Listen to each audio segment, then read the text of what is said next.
Hello viewers and welcome to this week's edition of Tech Tips. My name is Christina and today we're going to go over the on-off member point functionality in the Truss Designer. So as many of you know, I can easily populate my truss in one command by hitting Generate Web, and it'll populate it according to whatever spacing I have set up in my settings.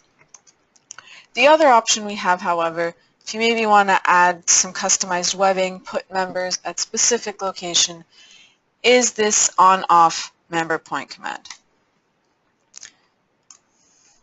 So to get started, you'll notice that the designer is based off of the X and Y coordinates. So to get started, I'm going to go to my first node at point 0, 0.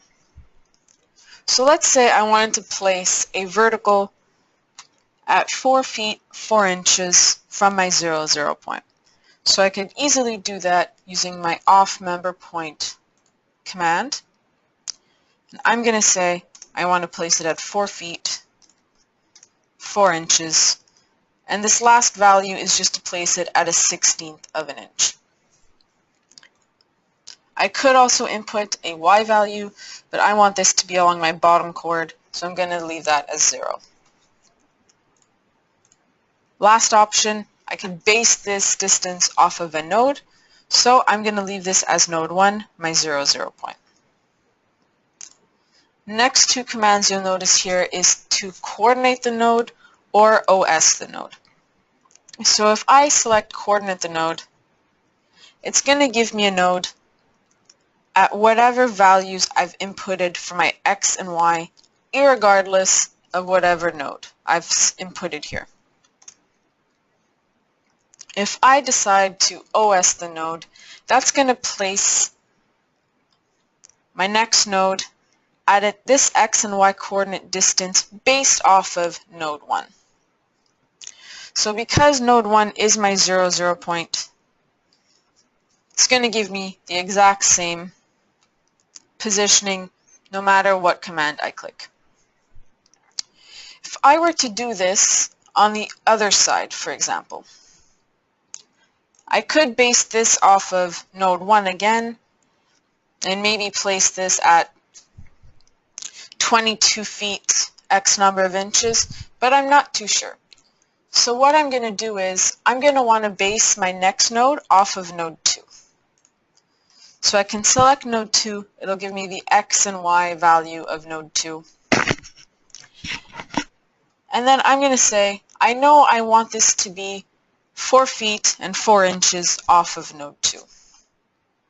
Because I want to place it in the opposite direction, I'm going to put a negative value here, and I'm going to say I want it at a negative 4 foot 4 inches off of node 2, and I'm going to use the command OS node. So that's going to base whatever distance I've inputted in here off of node 2. If I were to select coordinate node in this instance, irregardless of what I have here, it would place a node at the negative 4 foot 4 inch and 0 mark in my designer. So now that I have these set up on my bottom chord, I'm going to need a node on my top chords to connect to so I can generate my webs.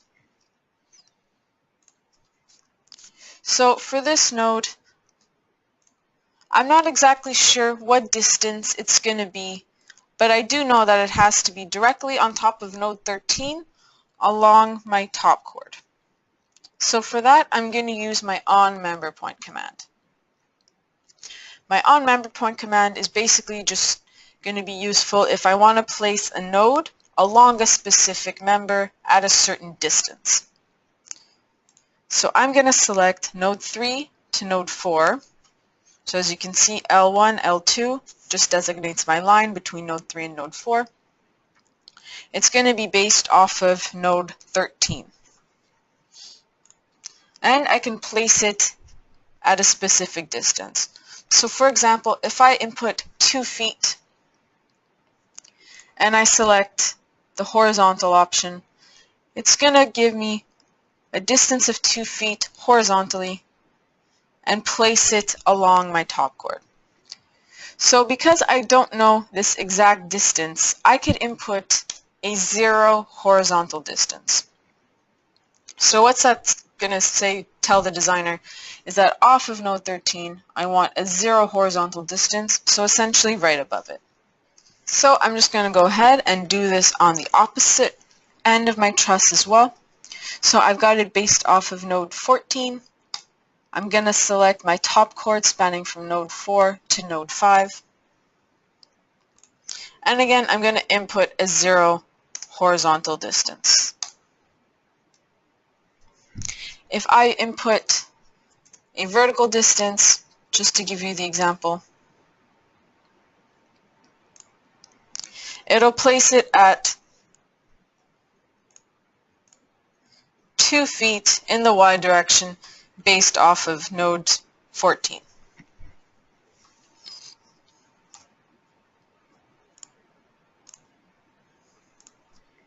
So once I do have my nodes set up, I can go ahead and web my truss.